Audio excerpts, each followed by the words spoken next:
नमस्कार साथियों, मैं अभिनंदन स्वागत करता हूं आप सभी का स्टडी संगम यूट्यूब प्लेटफॉर्म पे। दोस्तों, हम लोग 8th क्लास की ज्योग्राफी एनसीईआरटी कवर कर रहे हैं और इसका ये सेकंड चैप्टर है। पहला चैप्टर पहले ही अपलोड किया जा चुका है। अच्छा, ये सेकंड चैप्टर का सेकंड पार्ट है। पहला पार्ट पहले भी अपलोड किया जा चुका है, ठीक है। उसकी प्लेलिस्ट आपको मिल जाएगी हमारे चैनल पे, ठीक है। अब चलिए शुरू करते हैं सेकंड चैप्टर का। पहले देखते हैं एक बार टाइटल क्या है। Land, soil, water, natural vegetation and wild life resources, ठीक है। इतना बड़ा सा चैप्टर का नाम ही था। तो चैप्टर का नाम, जब चैप्टर का टाइटल इतना बड़ा है तो चैप्टर भी बहुत बड़ा था, है ना। इसलिए इसको हम लोग दो पार्ट में कवर कर रहे हैं, ठीक। चलिए, आज हम लोग देखिए, इसके पहले हमने देख रखा है सॉइल के बारे में, देख रखा है ना।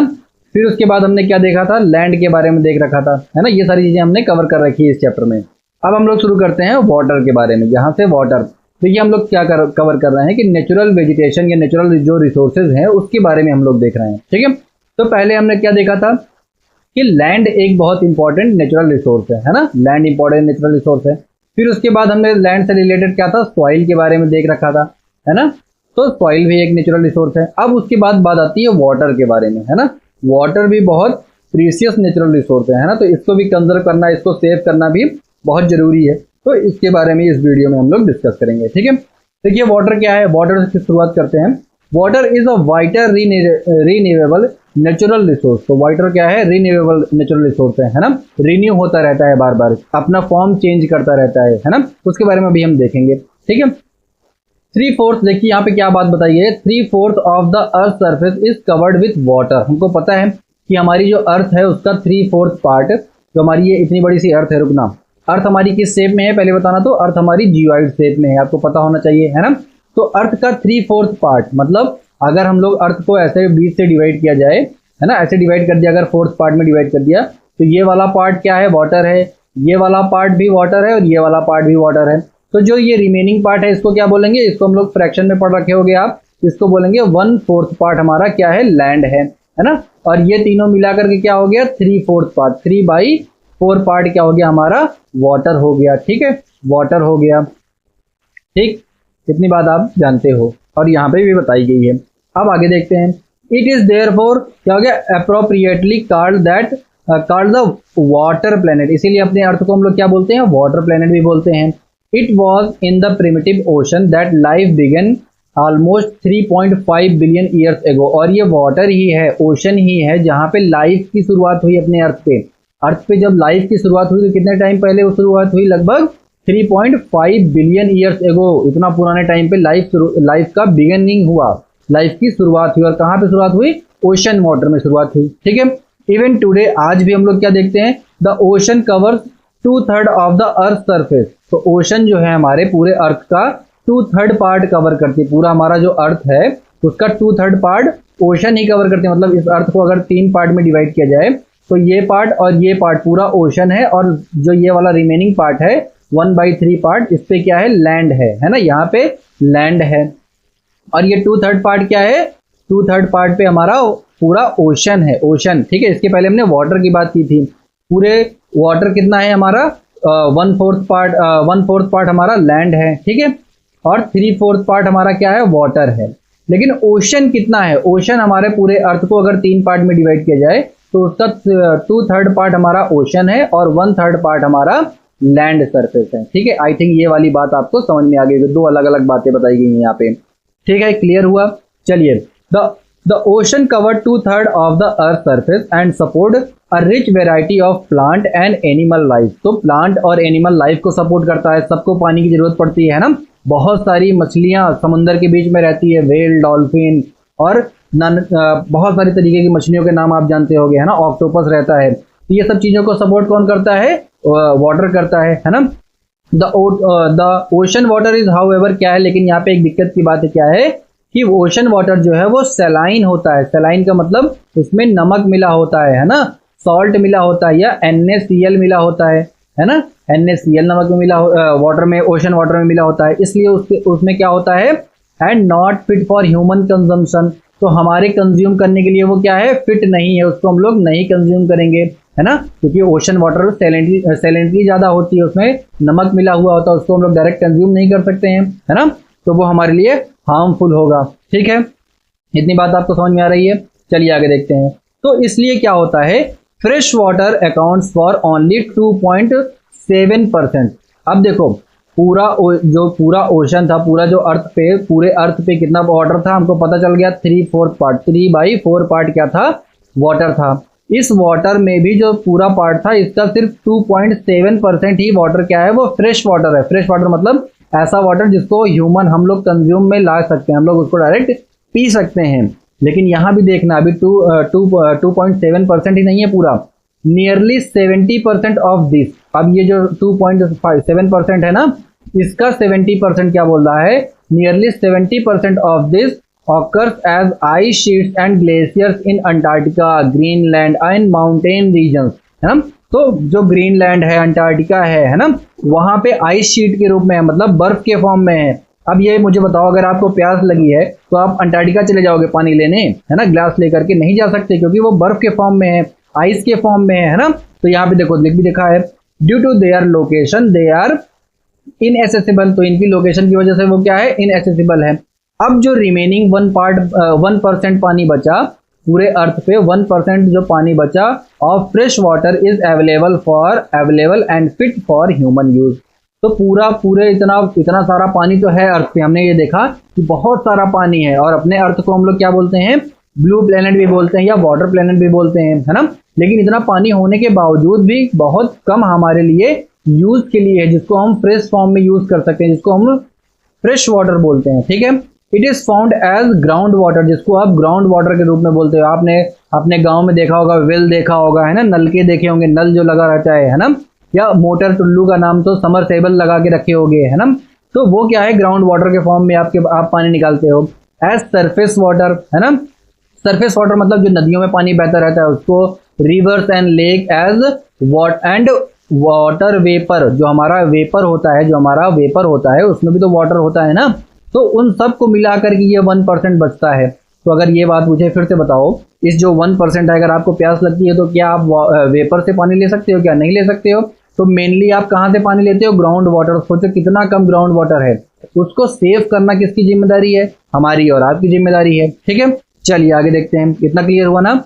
चलो लाइक शेयर और सब्सक्राइब वाला काम करते रहना है, ठीक है, आपका काम है वो, अपने दोस्तों को भी दिखाना है, ठीक है, सबके साथ देखना है। तो देखो क्या है, fresh water is therefore the most precious क्या हो गया, substance on the earth. Water can neither be added nor subtracted from the earth. इसका क्या मतलब हुआ, जो हमारी अर्थ में इतना सारा पानी है ना, जिसको हमने देखा 3/4 पार्ट हमारा क्या है, वाटर है, तो इसको हम लोग सब्सट्रैक्ट नहीं कर सकते, मतलब अर्थ से पानी इतना खत्म नहीं कर सकते हैं, और अर्थ में पानी और बढ़ा भी नहीं सकते हैं कि कहीं चांद से लेकर क्या चले गए, मून से वहां से पानी लगा दिए मोटर से, अपने अर्थ पे आ गया, है ना, या मार्स चले गए वहां से पानी ले आ लिया अर्थ पे। तो हम लोग वाटर को बढ़ा भी नहीं सकते हैं। तो कर क्या सकते हैं, वाटर का फॉर्म चेंज कर सकते हैं, है ना, एक फॉर्म से वाटर को दूसरे फॉर्म में चेंज कर सकते हैं, ठीक है, ये बात पता है ना। It's total volume remains constant. तो वाटर अर्थ पे क्या है, जो वाटर की अवेलेबिलिटी है वो कांस्टेंट है, मतलब आज से अगर 1000 ईयर एगो पहले भी जाया जाए, 1000 साल पहले भी जाया जाए, तब भी जितना पानी था इस धरती पर, इस अर्थ पे, आज भी उतना ही है ना। 1,00,000 साल पहले जाओगे तब भी उतना ही पानी रहेगा, पानी की कमी नहीं हुई है, ठीक है। पानी अपना फॉर्म चेंज करता रहता है सिर्फ, इतनी बात ठीक है, शायद वाली बात आपको समझ में आ गई होगी। It's abundance only seems to very because it is it is in constant motion. क्या होता है, जो वाटर होता है अर्थ पे वो मोशन में होता है, जैसे cycling through the ocean, the air, the land and back again through the process of evaporation, precipitation and run off. This as you already know is referred to as water cycle. इसको क्या बोलते हैं, water cycle. अभी मैं समझाता हूँ क्या होता है वाटर साइकिल। देखो ये हो गया, यहाँ समझाता हूँ, देखना ये क्या हो गया, ये हो गया आपका ओशन हो गया, है ना, ये आपका लैंड हो गया, कलर चेंज कर लेता हूँ, ठीक है, ये आपका लैंड हो गया, ये वाला जो पार्ट है। तो ओशन से क्या होता है, इवेपोरेशन होता है, जब धूप पड़ती है तो वाटर पानी गर्म होता है ना, आपको पता है। और धूप पानी गर्म होकर के इवेपोरेट होकर के क्या बन जाता है, क्लाउड बन जाता है ऊपर, है ना। जब क्लाउड बन जाता है तो प्रेसिपिटेशन के थ्रू पानी कहाँ जाता है, लैंड पे वापस आ जाता है, और लैंड से फिर जो सी रन ऑफ होता है ना, नदियों के थ्रू बह करके पानी वापस कहाँ चला जाता है, सी में चला जाता है। तो देखो वाटर पूरा पहले यहाँ पे इवेपोरेशन हुआ, फिर यहाँ पे कंडेंसेशन हुआ, उससे बादल बन गया, फिर कंडेंसेशन से क्या हुआ, प्रेसिपिटेशन का काम हुआ। प्रेसिपिटेशन के बाद वो वाटर जो हमारे अर्थ पे रन ऑफ के थ्रू या नदियों के थ्रू बह करके वापस ओशन में मिल गया। तो इसको क्या बोलते हैं, इस पूरे साइकिल को क्या बोलते हैं, वाटर साइकिल बोलते हैं। इतनी बात ठीक, शायद आपको ये वाली बात समझ में आ गई है। समझ में आ गई है तो जल्दी से लाइक कर दो, ठीक है।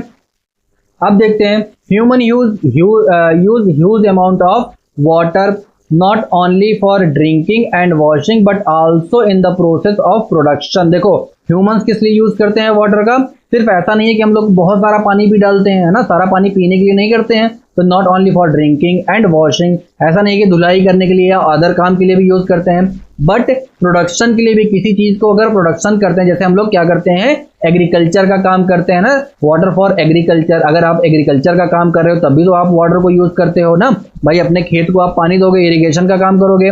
फिर इंडस्ट्री अगर आप कोई लगाते हो, बड़ी बड़ी इंडस्ट्रीज होती हैं, उनको भी वाटर की जरूरत पड़ती है ना। जनरेटिंग इलेक्ट्रिसिटी जनरेट करते हैं थ्रू क्या हो गया, reservoirs of dams are the other usage. तो इन सभी यूजेस के लिए भी हम लोग वाटर का यूज करते हैं, है ना।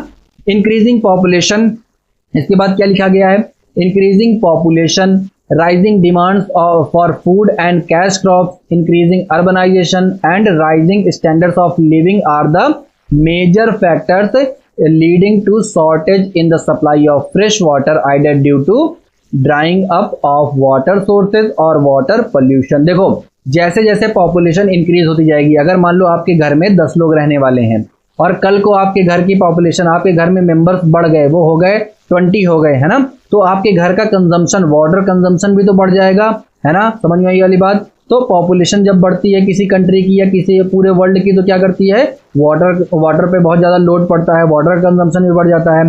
तो जब पॉपुलेशन बढ़ जाएगी तो राइजिंग डिमांड फॉर फूड भी बढ़ जाएगा। और अभी हमने देखा था कि फूड प्रोडक्शन में भी पानी की जरूरत पड़ती है एग्रीकल्चर के थ्रू, है ना।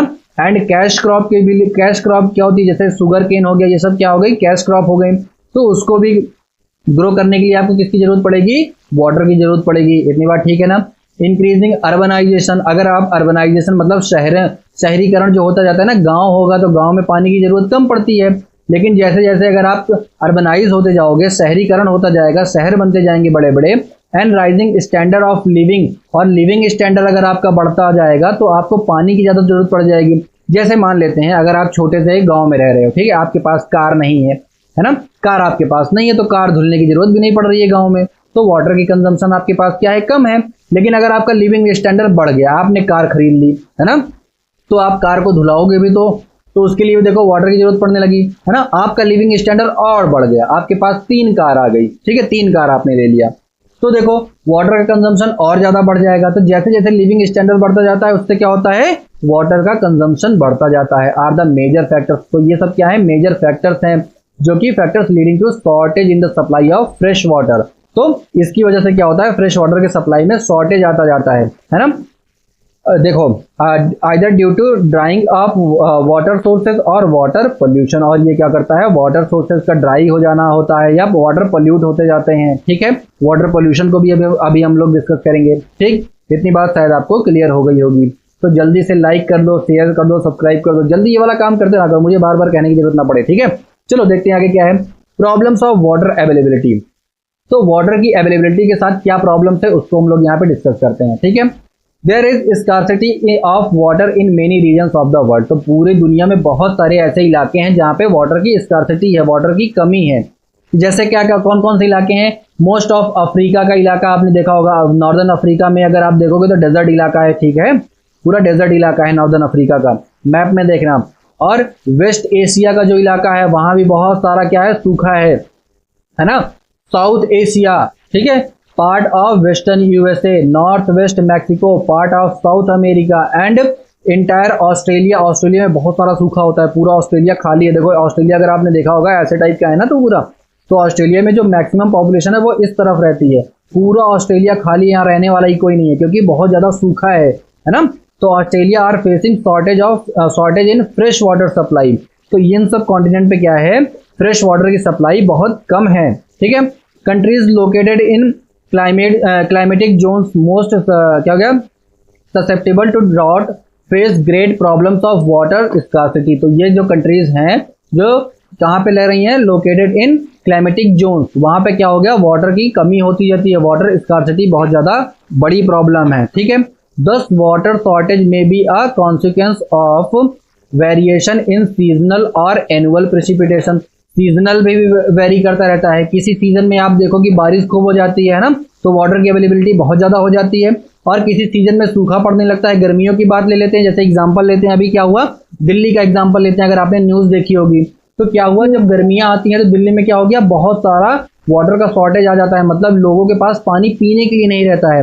और उसके सेम एक मंथ बाद क्या होता है, जब प्रेसिपिटेशन का टाइम आता है, सीजन चेंज होता है, जब बरसात का टाइम आता है ना, मानसून का टाइम आता है, तो उसी दिल्ली में उसी जगह पे क्या होता है, बहुत सारा पानी भर जाता है ना। तो ये क्या है, वाटर का मैनेजमेंट हमारा गड़बड़ है ना। वाटर मैनेजमेंट पे काम करना है। वाटर की शॉर्टेज तो मान लेते हैं वो है ही, ठीक है। तो वही यहाँ पे बात बताई गई है। दस वाटर शॉर्टेज में be a consequence of variation in seasonal और एनुअल प्रेसिपिटेशन और the scarcity is caused by over क्या हो गया, एक्सप्लॉयटेशन, बहुत ज्यादा एक्सप्लॉयटेशन होता है वाटर का, and contamination of water sources, और वाटर सोर्सेज का कंटेमिनेशन मतलब उसको जो पोल्यूट करते रहते हैं, कंटेमिनेशन मतलब पोल्यूशन होता है, ठीक है। तो वाटर का पोल्यूशन करते रहोगे, वाटर को ओवर एक्सप्लॉइट करोगे, है ना। अगर आपके यहाँ नल लगा हुआ है, या आपके यहाँ समरसेबल लगा हुआ है, या आपके पास वेल है, तो आप बहुत ज़्यादा एक्सट्रैक्ट कर रहे हो पानी, तो ओवर एक्सप्लॉइट करने से क्या होता है, वाटर की अवेलेबिलिटी कम हो जाती है। ये बातें ठीक है ना। चलिए आगे देखते हैं। अब देखो वाटर की इतनी सारी स्कार्सिटी है, तो वाटर को हमको क्या करना पड़ेगा, कंजर्व भी तो करना पड़ेगा। वाटर कंजर्वेशन की किसकी जिम्मेदारी है, हमारी जिम्मेदारी है। तो देखो यहाँ पे क्या हमारा नेक्स्ट टॉपिक है, कंजर्वेशन ऑफ वाटर रिसोर्सेज। इसको कैसे कंजर्व किया जाए, इसके बारे में डिस्कशन करते हैं, ठीक है। देखो क्या बताया गया है, access to clean and adequate water sources is a major problem facing the world today. तो क्या हो गया, जो फ्रेश वाटर या एडिक्वेट सोर्सेज जो है उसके जो स्कार्सिटी है उसको पूरी दुनिया फेस कर रही है। सिर्फ हम ही नहीं फेस कर रहे हैं, पूरी दुनिया फेस कर रही है पानी की कमी, ठीक है। तो steps have to be taken to conserve this dwelling resource. तो इस जो हमारा पानी का जो ये ड्वेल होता जा रहा है, पानी की जो कमी होती जा रही है, इसको कंजर्व करना क्या है, बहुत ज्यादा जरूरी हो गया है। इसके लिए हमको स्टेप लेने पड़ेंगे, ठीक है। Even though water is renewable resource, तो वाटर अभी हमने पहले डिस्कस किया कि वाटर क्या है, रीन्यूएबल रिसोर्स है। वाटर साइकिल के थ्रू रिन्यू होता रहता है ना। ओशन से कहाँ गया, बादल बन गया, है ना, क्लाउड बन गया, क्लाउड के थ्रू क्या होगा, प्रेसिपिटेशन के थ्रू वाटर वापस लैंड पे आ गया, और लैंड के थ्रू नदियों के थ्रू वापस बह करके समुद्र में चला गया। तो हमने देख रखा है कि वाटर साइकिल क्या हो गया। तो वाटर क्या है, रीन्यूएबल रिसोर्स है, लेकिन it's over use and pollution make it unfit for us. तो उसका लेकिन अगर इतना भी अवेलेबिलिटी है वाटर की, लेकिन उसका अगर क्या करेंगे, उसको हम लोग पोल्यूट कर देंगे। जैसे हमारी रिवर्स हैं, उसको हम लोग पोल्यूट कर देते हैं। अगर आपने देख रखा होगा गंगा रिवर, देखो कितना सारा पोल्यूशन उसमें जाता है। यमुना देख रखे हो, दिल्ली के आसपास की यमुना, इतना ज्यादा पोल्यूशन है कि उसमें आदमी जा नहीं सकता, उसमें मछलियां रह नहीं पाती हैं, इतना ज्यादा पोल्यूशन हो गया है ना। Make it unfit for us, तो इसलिए क्या करता है वो हमारे यूज के लिए अनफिट हो जाता है, ठीक है। अब कैसे होता है water pollution, discharge of untreated और पार्शली ट्रीटेड सीवेज। तो जो सीवेज होता है, जो नालियों का पानी होता है, उसको जो प्लांटेशन होता है, जो वाटर प्लांटेशन होता है ना, वाटर को सफाई जो होती है, वाटर को क्लीन करने के लिए जो प्लांट लगाए जाते हैं, उनके थ्रू अगर उनको अच्छे तरीके से उनको डिस्चार्ज नहीं किया गया, उनको क्या किया गया, उनको अगर सही तरीके से ट्रीट नहीं किया गया या पार्शली ट्रीट किया गया और उनको डायरेक्ट नदियों में जाने दिया गया, तो उससे भी हमारी वाटर क्या होती है, पोल्यूट हो जाती है। फिर एग्रीकल्चर केमिकल्स जो होते हैं, उसके थ्रू हमारा क्या होता है, लैंड वाटर हमारा क्या होता है, पोल्यूट होता रहता है, ठीक है। इंडस्ट्रियल इफ्लुएंस क्या होते हैं, इंडस्ट्रीज से जो बहुत सारा वेस्ट निकलता है ना, वो भी डायरेक्ट कहाँ चला जाता है, नदियों में मिल जाता है, तो उससे भी हमारी रिवर्स पोल्यूट होती हैं। In the water bodies are major contaminate, ठीक है। They pollute water with nitrate, metals and pesticides. इन सब चीज़ों के थ्रू क्या होता है, वाटर पोल्यूट हो जाता है, और हम लोग क्या करते हैं, हम लोग के लिए फिट नहीं रहता है, हम लोग उस वाटर को डायरेक्ट यूज नहीं कर सकते हैं, ठीक है। अब इसके लिए करना क्या पड़ेगा, इन सब चीज़ों को भी तो डिस्कस करना है। मोस्ट प्रॉब्लम तो हमने सीख लिया है ना। अब तरीके सीखते हैं। तो देखो, most of these chemicals are non biodegradable. तो ये सभी जो केमिकल्स होते हैं वो नॉन डिग्रेडेबल होते हैं। डिग्रेडेबल वेस्ट और नॉन डिग्रेडेबल वेस्ट के बारे में हमने डिस्कस किया है ना। जो नेचर में अपन क्या हो जाते हैं, डिकम्पोज हो जाते हैं, उनको हम लोग डिग्रेडेबल वेस्ट बोलते हैं। और जो डिकम्पोज नहीं होते हैं, जैसे पॉलीथीन हो गया या कोई केमिकल हो गया, तो उसको हम लोग क्या बोलते हैं, नॉन बायोडिग्रेडेबल वेस्ट बोलते हैं, ठीक है। सॉरी, थोड़ा टंग ट्विस्टर है ना, तो इसलिए, ठीक है। एंड रीच ह्यूमन बॉडीज, और इसके बाद क्या हो जाता है, वो ह्यूमन बॉडीज तक पहुंच जाता है ना। वो केमिकल्स ह्यूमन बॉडी, हम लोग उसको कंज्यूम कर लेंगे तो हमारी बॉडी तक भी पहुंच जाएगा। उसके थ्रू क्या होती है, बहुत सारी बीमारियां होती हैं, कैंसर जैसी बीमारी आपने सुन रखी होगी, है ना। तो वो सब चीजें होने लगती हैं थ्रू वाटर। अब देखते हैं क्या है, water pollution can be controlled by treating these effluents suitable before cleaning them in water bodies. तो उसके क्या करना पड़ेगा, इसको हम लोग को क्लीन करना पड़ेगा। जो सीवेज हमारा जा रहा है, जो नालियों का पानी जा रहा है, उसको वाटर ट्रीटमेंट प्लांट्स जो लगे होते हैं वहां से उसको साफ करके ही नदियों में छोड़ना होगा। ऐसी चीजें हमको करना पड़ेगा, ठीक है।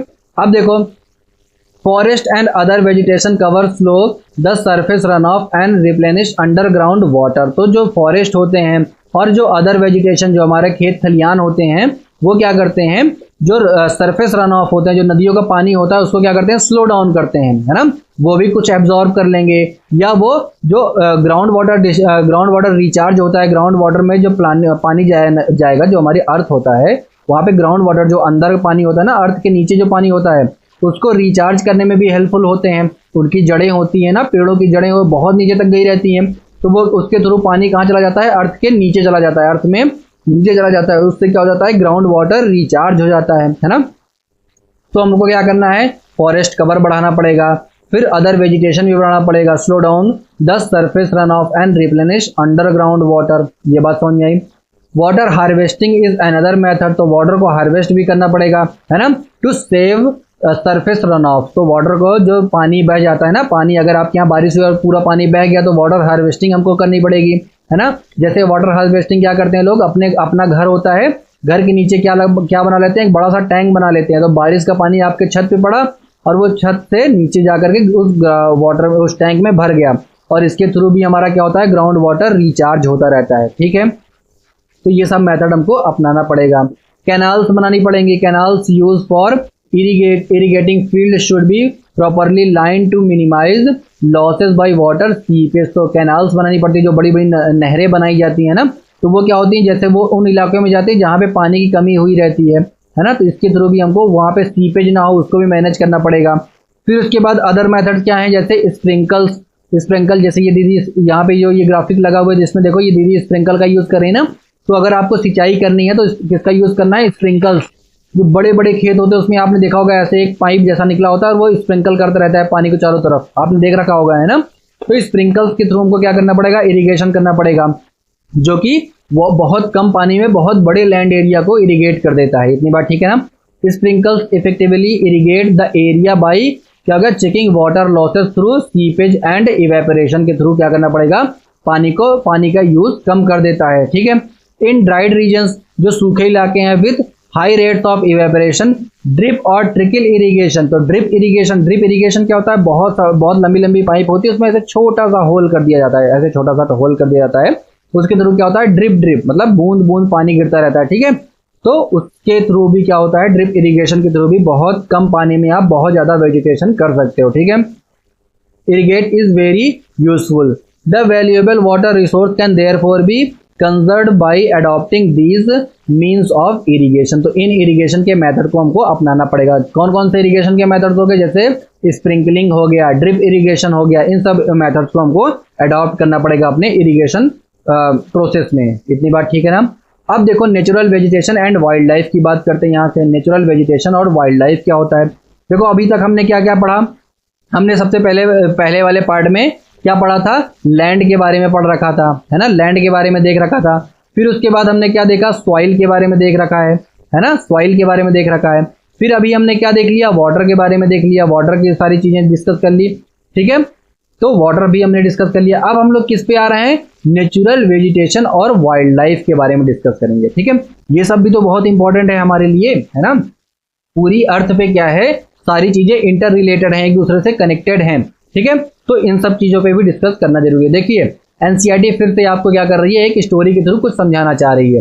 जैसे कुछ बच्चे हैं, यहाँ पे क्या दिया गया, some childrens were visiting on exhibition on handicraft. तो हैंडीक्राफ्ट का एक क्या है, एग्जीबिशन लगा हुआ है। तो वहाँ पे कुछ बच्चे जाते हैं और बहुत सारी प्लांट से बनी हुई चीजों को देखते हैं। जैसे यहाँ पे देखिए एक एग्जाम्पल दिया गया है, जैसे this is a beautiful bag. किसने कहा, मोना ने एक बैग देखा है जो कि हैंडीक्राफ्ट है और बहुत बढ़िया लग रहा है उसको।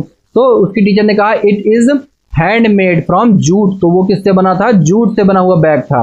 तो ये क्या हो रहा है, हमको एनसीईआरटी बताना चाह रही है कि बच्चे एक एग्जीबिशन में गए हैं और वो लोग प्लांट से बनी डिफरेंट डिफरेंट चीज़ों को देख रहे हैं, है ना, और एक्साइटेड हो रहे हैं। तो उनकी टीचर बता रही हैं, उनकी टीचर उनको एक्सप्लेन कर रही हैं कि हाँ, बहुत सारी ऐसी चीज़ें होती हैं जो कि हमको ट्रीज से मिलती हैं, जिसको हम लोग ट्रीज से बना सकते हैं। जैसे देखो, दीज आर मेड ऑफ, क्या हो गया, कैंस एंड बैम्बूज, ठीक है, बहुत सारी चीज़ें होती हैं जो बैम्बू से बनी होती हैं, है ना।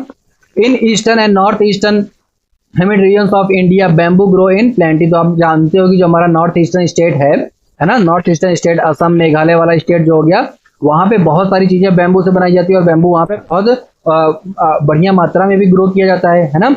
जैसे एक्साइटेड टू, जैसे देखो यहाँ पे Jesse was excited to see a silk scarf, तो सिल्क का स्कार्फ देख रखी है वो, है ना, सिल्क का स्कार्फ देखी और उसको देख करके see this is beautiful scarf, तो वो क्या बोल रही है, जेसिका बोल रही है, जैसी बोल रही है कि ये भी स्कार्फ बहुत अच्छा लग रहा है। और स्कार्फ किससे बना होता है, क्या क्या लिखा है, मलबरी ट्री पे जो ग्रो किया जाता है, सिल्क के वॉर्म्स होते हैं, उनको ग्रो किया जाता है, उससे ये बनाया जाता है। तो ये बच्चों का कुल मिलाकर के एनसीईआरटी ये बताना चाह रही है कि बहुत सारी चीज़ें हमको अपने डे टू डे लाइफ में किससे मिलती हैं, प्लांट से मिलती हैं। ठीक है, चलिए इस स्टोरी को शायद आपको समझ में आ गया हो गया। चलिए अब यहाँ पे हम लोग देखते हैं नेचुरल वेजिटेशन के एक्चुअल चैप्टर हमारा यहाँ से शुरू होता है। ठीक है, natural vegetation and wild life exist only in the narrow zones of contact between. देखो नेचुरल वेजिटेशन जो होता है बहुत नैरो कॉन्टैक्ट, किसका किसका कॉन्टैक्ट होता है, जैसे लिथोस्फीयर, लिथोस्फीयर मतलब जो लैंड हो गया, हाइड्रोस्फीयर मतलब जो पानी हो गया, and atmosphere that we call biosphere. इन सब चीज़ों का जहाँ पे तीनों एक साथ मिलती है उनको हम लोग क्या बोलते हैं, बायोस्फीयर बोलते हैं। आप यहाँ पे देख सकते हो, मैंने लगा रखा है ना, ग्राफिक एक लगा हुआ है, देखो लैंड है यहाँ पे, तो इसको क्या बोल दिए, लिथोस्फीयर बोल दिए। ये ब्लू कलर का पार्ट, इसको क्या बोल दिया, हाइड्रोस्फीयर बोल दिए, है ना। और एटमॉस्फेयर जो आसपास का जो यहाँ पे एटमॉस्फेयर होगा, इन सब चीज़ों का आपस में जब मिल जाते हैं इनको हम लोग क्या बोलते हैं, इनको हम लोग बोलते हैं बायोस्फीयर बोलते हैं, है ना। यही बात बताई गई है। In the biosphere living beings are interrelated and interdependent on each other. तो बाकी सारी चीज़ें देखो, जैसे ये सारी चीज़ें क्या है, एक दूसरे के ऊपर इंटर रिलेटेड है, इंटर डिपेंडेंट है, सब एक दूसरे के ऊपर निर्भर करती हैं, है ना। किसी भी एक चीज़ का नंबर अगर बढ़ जाएगा, है ना, और किसी भी एक का नंबर घट जाएगा, तो ये क्या होगा, पूरा बायोस्फीयर डिस्टर्ब हो जाएगा। ये बात समझ में आई आपको। तो देखो यहीं पे यहाँ पे बताई गई है, interdependent on each other for survival, तो उनके अपने सर्वाइव करने के लिए इंटर डिपेंडेंट हैं। This life supporting system is known as ecosystem. तो इस चीज को हम लोग क्या बोलते हैं, इकोसिस्टम बोलते हैं। जो ये पूरा इकोसिस्टम काम कर रहा है ना, जहाँ पे क्या है, लिथोस्फीयर है, हाइड्रोस्फीयर है और एटमॉस्फेयर है, इन सब चीजों को हम लोग क्या बोलते हैं, इकोसिस्टम बोलते हैं।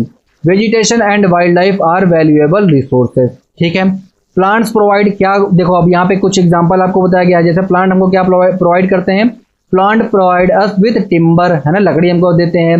गिव शेल्टर टू एनिमल्स, तो प्लांट क्या देते हैं, शेल्टर देते हैं एनिमल्स। चिड़िया इसमें घोंसले बना करके रहती हैं, बहुत सारे एनिमल्स प्लांट पे रहते हैं, है ना, बंदर रहते हैं, आपके भी कुछ भाई बहन होंगे बंदर जैसे, है ना, हाँ, तो वो भी कहाँ रहते हैं, प्लांट पे रहते हैं।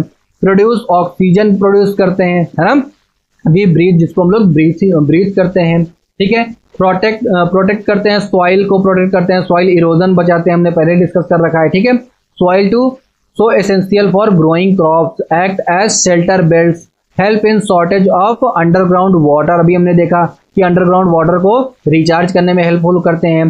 गिव अस फ्रूट, तो प्लांट हमको क्या देते हैं, फ्रूट भी देते हैं, नट्स देते हैं, लेटेक्स देते हैं। ठीक है, और क्या देते हैं, टर्पाइन ऑयल, गम, मेडिसिनल प्लांट्स कुछ होते हैं, जैसे तुलसी हो गया, तुलसी आपके घर में लगी होगी, एक छोटा सा मेडिसिनल प्लांट है। नीम का पेड़ आप जानते होंगे। ठीक है, and also the paper that is essential for your studies. तो आपके जो स्टडी कर रहे हो, जिसपे अभी आप लिखाई पढ़ाई कर रहे हो, जिस बुक में आप ये पढ़ रहे हो, वो भी किससे बनते हैं, प्लांट से बने हुए होते हैं, है ना। तो यही बात यहाँ पे बताई गई है। There are innumerable use of plants and you can add some more. तो प्लांट का बहुत ज़्यादा मतलब इन्यूमरेबल यूज है, अनगिनत यूज है ना, जिसको आप और भी बहुत सारे प्लांट के आप यूज यहाँ पे टाइप कर सकते हो कमेंट बॉक्स में। ठीक है, चलिए, तो ये वाली बात समझ में आई ना। अब आगे देखते हैं, वाइल्ड लाइफ इंक्लूड क्या करते हैं, वाइल्ड लाइफ क्या होता है, जैसे अभी हमने देखा प्लांट, इकोसिस्टम और एनवायरनमेंट के बारे में देख रखा है। अब वाइल्ड लाइफ के बारे में देखते हैं। तो वाइल्ड लाइफ इंक्लूड क्या करते हैं, animals, birds, insects as well as aquatic life, aquatic मतलब जो मछलियां, जो पानी में जीवन जो है, जो पानी के अंदर का जीवन है, ये देखो ये वाला एक्वेटिक लाइफ है ना। तो इन सबको मिला करके क्या बनता है, पूरा वाइल्ड लाइफ बनता है। ठीक है, अब वाइल्ड लाइफ से हमको क्या मिलता है, वाइल्ड लाइफ भी हमारे लिए एसेंशियल है। कैसे, जैसे क्या करते हैं, दे प्रोवाइड अस मिल्क, जैसे आपको गाय से दूध मिलता है ना, मीट मिलता है ना, हाइड्स एंड वुल मिलता है। ठीक है, और इंसेक्ट्स लाइक बीज प्रोवाइड अस हनी, जो बहुत छोटे छोटे इंसेक्ट्स होते हैं, जैसे हनी हो गया, वो हमको क्या प्रोवाइड करती है, हनी प्रोवाइड करती हैं। और इंसेक्ट किस चीज में हेल्प करते हैं, help in pollination of flowers. Pollination क्या होता है, जैसे आपने पढ़ रखा होगा 8th क्लास में, आप पढ़ रहे हो इस समय, जैसे एक फ्लावर होता है, दूसरा फ्लावर होता है ना, तो इनमें पॉलिनेशन होता है, तभी तो इसमें जाकर के यहाँ से चीजें यहाँ पे जाएंगी और इसके थ्रू यहाँ पे जाएंगे, तो उससे क्या होता है, पॉलिनेशन होता है। उसी के थ्रू यहाँ पे ये फ्लावर जो होता है ये फ्रूट में चेंज हो जाता है। ठीक है, फ्लावर फ्रूट में चेंज हो जाता है। ठीक है, तो पॉलिनेशन के थ्रू होता है। तो आप जैसे pollination of flowers and have an important role to play as decomposers, decomposers का भी रोल प्ले करते हैं इन एन इकोसिस्टम, एक इकोसिस्टम। जैसे डीकम्पोजर्स क्या होते हैं, जैसे आपने बर्ड्स देख रखा होगा ना, वल्चर्स देख रखे होगा, अभी बताएंगे यहाँ पे। The birds feed on insects and act as decomposers as well. तो बर्ड्स क्या करती हैं, डीकम्पोजर्स का काम भी करती हैं। जैसे वल्चर्स होते हैं ना, गिद्ध का आपने नाम सुन रखा होगा, वल्चर है वो, जो डेड कोई जानवर अगर मर जाता है तो उसको ये गिद्ध क्या करता है, खा डालता है ना, तो क्लीनिंग का काम भी तो करता है ना।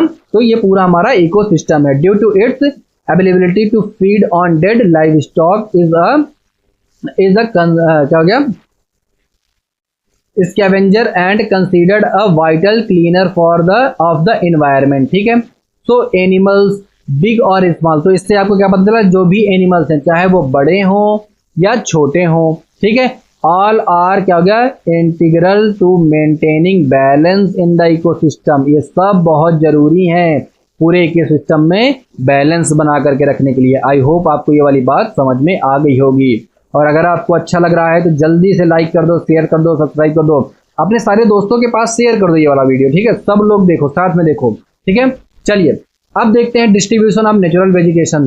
तो पूरे वर्ल्ड में नेचुरल वेजिटेशन का डिस्ट्रीब्यूशन कैसे है, बांटा कैसे गया है, उसको हम लोग देखते हैं। देखिए पूरा ये वर्ल्ड है ना, हमारा पूरा वर्ल्ड है, इसमें नेचुरल वेजिटेशन का डिस्ट्रीब्यूशन कैसे है। ठीक है, the growth of vegetation depends primarily on temperature and moisture. तो जो वेजिटेशन का जो डिस्ट्रीब्यूशन है वो किस चीज पर डिपेंड करता है, कैसे वहां का टेम्परेचर है और कैसे वहां का मॉइस्चर है। बहुत ज्यादा टेम्परेचर होगा तब भी तो वहां पे कोई चीज ग्रो नहीं कर पाएगी, बहुत ज्यादा गर्मी होगी तो कैसे ग्रो कर पाएगी, सारे पेड़ जल जाएंगे। और अगर बहुत ज्यादा ठंडी होगी, है ना, बहुत ज्यादा ठंडा इलाका होगा, तब भी वहां पे क्या होगा, पेड़ ग्रो नहीं कर पाएगा, कोई प्लांटेशन हो ही नहीं पाएगा, है ना। और अगर मॉइस्चर नहीं है तो भी तो नहीं ग्रो कर पाएगा। तो दोनों चीजें बहुत जरूरी है, जो टेम्परेचर भी होना चाहिए, है ना, और मॉइस्चर भी होना चाहिए। ठीक है, the major vegetation type of the world are grouped as forest. तो हम लोग कहाँ बोलते हैं, जो फॉरेस्ट होते हैं, ग्रासलैंड्स होते हैं, श्रब्स होते हैं और टुंड्रा रीजन कुछ होते हैं। ठीक है, इनके बारे में एक एक करके अभी हम लोग डिस्कस करेंगे। ओके, क्या क्या है, क्या क्या चीजें हैं। इन एरियाज ऑफ हैवी रेनफॉल, जहाँ पे बहुत ज्यादा बारिश होती है, वहां पे क्या होगा, ह्यूज ट्रीज में थ्राइव। तो वहां पे क्या होगा, बहुत बड़े बड़े पेड़ उग जाएंगे, है ना। जहाँ पे बहुत ज्यादा बारिश होती है वहां पे बहुत बड़े बड़े पेड़ उगेंगे, है ना। द फॉरेस्ट आर यूज दस associated with areas having abundant water supply. तो जहां पे वाटर सप्लाई ज्यादा होगी वहां पे ट्रीज लंबे लंबे ग्रो होंगे। ठीक है, as the amount of moisture decreases. अब क्या होगा, मॉइस्चर अगर अमाउंट क्या होगा, मॉइस्चर का जो अमाउंट है वो डिक्रीज हो जाएगा। तो उससे क्या होगा, मॉइस्चर डिक्रीज हो जाने से क्या होगा, the size of trees and their density reduces. तो साइज भी ट्रीज का रिड्यूस हो जाएगा, है ना। अगर देखो किसी जगह खूब ढेर सारी बारिश हो रही है तो वहां पे बड़े बड़े प्लांट हो जाएंगे, और किसी जगह कम बारिश हो रही है तो वहां पे प्लांट का साइज छोटा हो जाएगा, उनको कम पानी मिल रहा होगा, है ना। उसी को हम लोग क्या बोलते हैं, ग्रासलैंड बोलेंगे। ठीक है, तो यहाँ पे देखो बताया भी गया है, short stunted trees are and grasses grow in the regions of moderate rainfall. जहाँ पे मॉडरेट रेनफॉल होगा वहां पे क्या क्या हो जाएगा, ग्रासेस उगेंगे, छोटे छोटे स्टंटेड ट्रीज होंगे, है ना। Forming the grasslands of the world. तो ये क्या फॉर्म करेंगे, ग्रासलैंड फॉर्म करेंगे। तो दो चीजें आपको समझ में आई, पहला क्या कि फॉरेस्ट के जहां पे खूब ढेर सारी बारिश होगी वहां पे फॉरेस्ट हो जाएगा। फिर जहां पे थोड़ी सी कम बारिश होगी वहां पे क्या हो जाएगा, ग्रासलैंड हो जाएगा, है ना। श्रब्स भी वहीं उगेंगे, है ना। अब टुंड्रा रीजन भी अभी हम लोग देखते हैं। ठीक है, चलिए नेक्स्ट पेज में चला जाए। अब देखो, thorny shrubs and shrubs grow in dry areas of low rainfall, जहाँ पे लो रेनफॉल होगी, जो सूखे इलाके होंगे वहाँ पे थॉर्न्स वाले पेड़ उगते हैं। जैसे कैक्टस, आपने देखा होगा कैक्टस कहाँ उगता है, रेगिस्तान वाले डेजर्ट इलाके में उगेगा, है ना, क्योंकि वहाँ पे क्या है, बहुत कम बारिश हो रही है ना।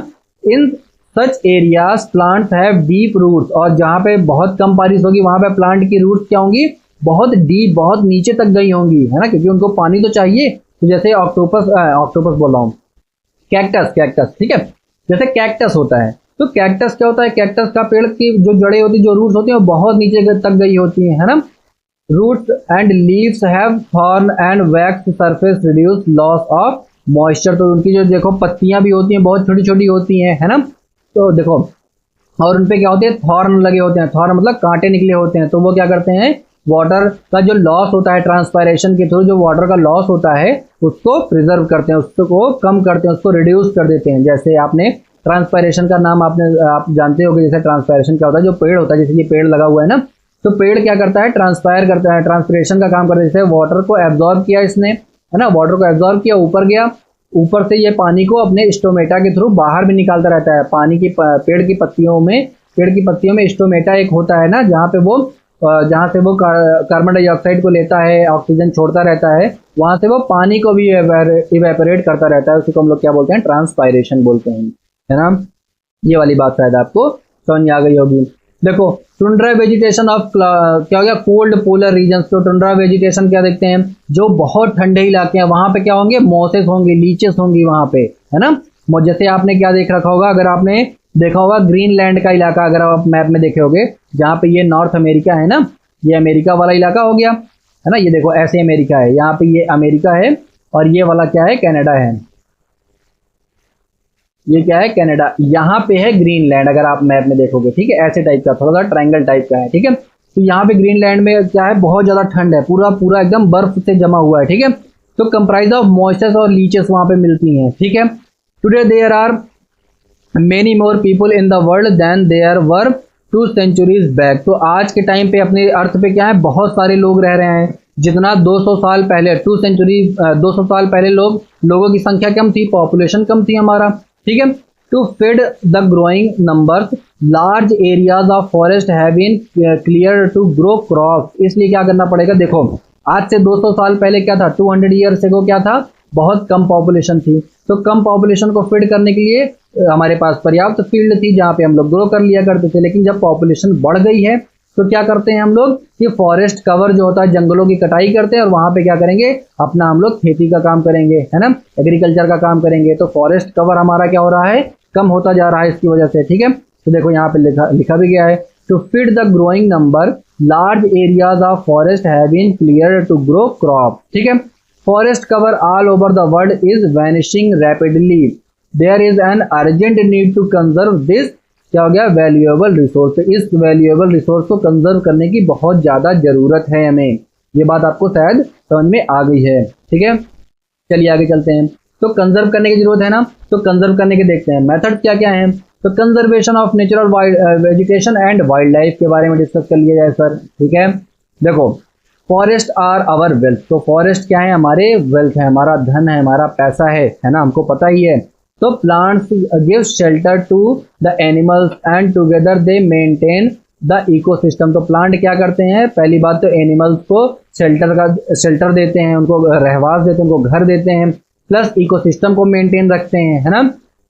Changes of climate and human interference can cause the loss of natural habitats for the plants and animals. तो जो ह्यूमन इंटरफेरेंस है, जो हमारा इंटरफेरेंस बढ़ता जा रहा है, जो हम लोग बड़े बड़े जंगलों को काटते जा रहे हैं, जैसे अभी हमने देखा था हसदेव का जंगल, है ना, उसको भी काट दिया गया पूरा, है ना।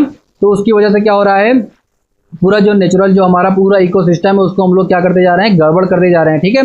For the plants and animals many species have become vulnerable. इसकी वजह से क्या हो गया, बहुत सारी स्पीसीज जो हो गई हैं वो वल्नरेबल हो गई हैं और इंडेंजर्ड स्पीसीज हो गई, मतलब वो स्पीसीज इतनी ज्यादा कम हो गई है कि खत्म होने के कगार पे आ गई। जैसे टाइगर हो गया, टाइगर को हम लोग इंडिया में बहुत ज्यादा कंजर्व कर रहे हैं ना, टाइगर कंजर्व कर रहे हैं कि उनका नंबर मेंटेन रहे, नहीं तो टाइगर ही गायब हो जाएगा। आपने देखा होगा लेपर्ड को भी हम लोग मेंटेन कर रहे हैं ना। राइनो को देखो, राइनो का नंबर इतना ज़्यादा कम हो गया है, तो उनको हम लोग क्या करते हैं, इंडेंजर्ड स्पीसीज में हो गए, इनको कम करते हैं, उनका नंबर हम लोग मेंटेन करने के लिए ट्राई करते हैं, ठीक है। And some are on the verge to extinct, और कुछ ऐसे हैं जो एक्सटिंक्ट होने के कगार पे, एकदम खत्म होने वाले हैं, ठीक है। कुछ ऐसे एनिमल्स हैं, कुछ ऐसे जो हमारे एनिमल्स हैं वो खत्म होने के कगार पे, मतलब उनका पूरा पॉपुलेशन ही खत्म हो जाएगी। किन वजहों से? क्योंकि हमारा ह्यूमंस का इंटरफेयर जो बढ़ता जा रहा है, जो हम लोग इकोसिस्टम को गड़बड़ करते जा रहे हैं। ये बात ठीक है ना? चलिए, आई होप आपको बातें समझ में आ रही हैं। समझ में आ रही है? जल्दी लाइक शेयर सब्सक्राइब वाला काम करते रहो, ठीक है। देखो क्या क्या हो रहा है, deforestation, soil erosion, constructional activities, जो हमारा कंस्ट्रक्शन बढ़ता जा रहा है, ठीक है। फॉरेस्ट फायर जो लगती हैं, जंगलों की आग होती हैं, ठीक है। और ये क्या है, सुनामी है। Tsunami and landslides are some of the human and natural factors which accelerate the process of extension of these resources. तो ये सब कारण है, डिफॉरेस्टेशन जो हम लोग करते जा रहे हैं, सॉइल इरोजन जिसकी वजह से होता जा रहा है। देखो, जब आप डिफॉरेस्टेशन करोगे तो सॉइल इरोजन ज़्यादा होगा, है ना। फिर कंस्ट्रक्शन आप ज़्यादा करोगे तो फॉरेस्ट फायर जब ज़्यादा लगेंगे, सुनामीज जब आएंगे, लैंडस्लाइड होता रहेगा, तो इसकी वजह से क्या होता जाएगा, हमारा पूरा फॉरेस्ट कवर कम होता जाएगा। फॉरेस्ट कवर कम होता जाएगा तो एनिमल्स का नंबर भी कम होता जाएगा, ठीक है। One of the major concerns is the poaching मतलब जो शिकार होता रहता है जानवरों का, वो बहुत इंपॉर्टेंट कंसर्न है, बहुत चिंताजनक बात है। Which result in sharp decline in the number of क्या हो गया, पर्टिकुलर स्पीसीज। बहुत सारी स्पीसीज ऐसी हैं, जैसे राइनो, देखो राइनो का क्या हो गया, उनका नंबर बहुत ज़्यादा कम हो जाता है, जिनको पोच किया जाता है। पोच मतलब कि जिनको मार दिया जाता है, जिनका शिकार कर दिया जाता है ना। उनके हॉर्न के लिए उनका एक सींग निकला होता है ना, जैसे ये राइनो होता है, उसके यहाँ पे एक सींग निकला होता है, तो उस सींग के लिए इस पूरे राइनो को मार दिया जाता है, ठीक है। चलो आगे देखते हैं। The animals are poached for collection and illegal trade of hive, skin, nails, है ना। बहुत सारी चीजें, जैसे टाइगर होता है, उसकी नेल्स को लोग अपने गले में पहनते हैं, ठीक है। टीथ के लिए लोगों जानवरों को मार दिया, जैसे हाथी का दांत हो गया ना, उससे। Horns as well as feathers के लिए भी जानवरों को मारा जाता है। Some of these animals are tiger, lion, elephant, deer, blackbuck, ठीक है, क्रोकोडाइल। इन सब क्रोकोडाइल को भी मार दिया जाता है, क्योंकि क्रोकोडाइल की स्किन से देखो बहुत सारे बैग बनाए जाते हैं ना, हैंड बैग, है ना, जो वुमेन्स लेकर के चलती हैं, हैंड बैग ऐसे बनता है ना, ऐसे टाइप वाला, तो उनको मार दिया जाता है, क्रोकोडाइल्स को, राइनोस को, ठीक है। स्नो लेपर्ड्स को, ऑस्ट्रिच, पीकॉक को मार दिया जाता है। पीकॉक का देखो जो वो फेदर होता है, उसके लिए उनको मार दिया जाता है। These can be conserve by, क्या हो गया, इंक्रीजिंग अवेयरनेस। और इनको कंजर्व कैसे किया जा सकता है, अवेयरनेस फैला करके। कैसे अवेयरनेस फैलाएंगे, कि हमको हाथी के दांत का अगर कोई भी चीज़ बना हुआ होगा तो उसको नहीं खरीदना है। जब आप नहीं खरीदोगे तो उसकी डिमांड क्या हो जाएगी, कम हो जाएगी, है ना, तो उसकी पोचिंग भी कम हो जाएगी, है ना। जब आप लेदर के सामान खरीदना कम कर दोगे तो उसकी पोचिंग भी कम हो जाएगी। इतनी बात ठीक है ना। तो अवेयरनेस इसके लिए हमको लेकर के फैलाना है। इतनी बात शायद आपको समझ में आ गई होगी। तो देखो, इसके लिए हम लोग करते क्या, हमारे स्टेप्स क्या लिए गए हैं, नेशनल पार्क्स बनाए जाते हैं, वाइल्ड लाइफ सेंचुरीज बनाई जाती हैं। आपने देखा होगा बहुत सारे नेशनल पार्क हैं इंडिया में, वाइल्ड लाइफ सेंचुरीज हैं, बायोस्फीयर रिजर्व हैं, are made to protect our natural vegetation and wildlife, ठीक है। इन सबको हम लोग बनाते हैं, इन सबको प्रोटेक्ट करने के लिए, ठीक है। ये बातें आपको शायद समझ में आ गई हैं, है ना, समझ में आ रही है। जल्दी से लाइक शेयर सब्सक्राइब कर दो, है ना। चलो आगे देखते हैं।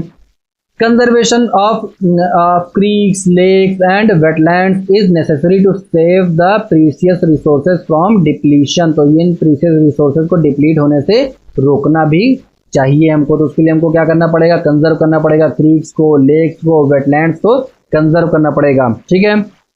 अब देखते हैं, there is a balance in the environment if the relative number of species is not disturbed. जब रिलेटिव स्पीसीज, जब पूरे अर्थ पे जो बहुत सारी स्पीसीज हैं, अगर वो डिस्टर्ब नहीं होंगी तो पूरा बैलेंस बना रहेगा अर्थ पे, हम लोग जानते ही हैं।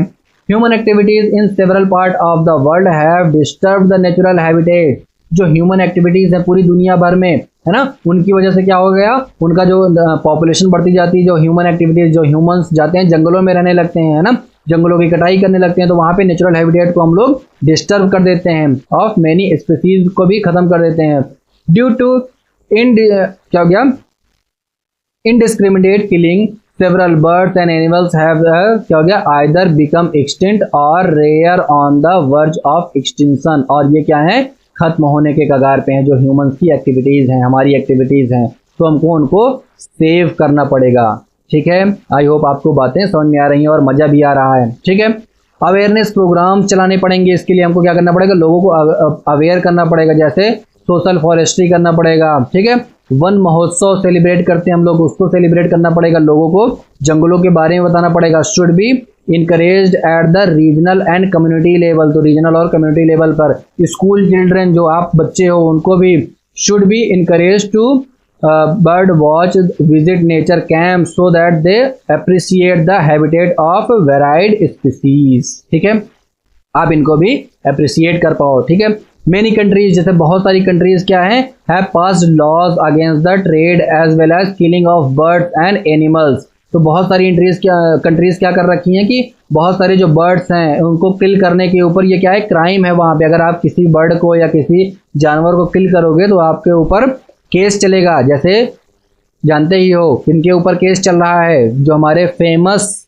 एक्टर हैं, कौन, सलमान खान साहब, उन्होंने भी एक काले हिरन को किल कर दिया था, ऐसे उनके ऊपर एलिगेशन लगाया हुआ है। तो उनके ऊपर भी देखो कब से केस चल रहा है ना। तो किलिंग लॉयंस, टाइगर्स, डियर, है ना, ग्रेट इंडियन,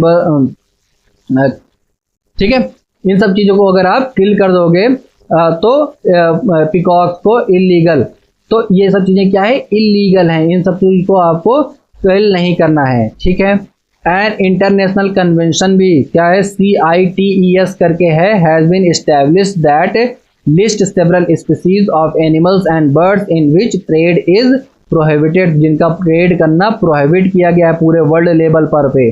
ठीक है, अब देखते हैं, conservation of plants and animals is an essential duty of every citizen. तो प्लांट्स और एनिमल्स को कंजर्व करना हम सभी सिटीजन्स की एक बहुत इंपॉर्टेंट जिम्मेदारी है। ठीक है, चलिए दोस्तों, ये चैप्टर होता है कंप्लीट, और अगर आपको समझ में आया है चैप्टर तो जल्दी से लाइक शेयर सब्सक्राइब वाला काम कर देना है। ठीक है, थैंक यू, बाय बाय।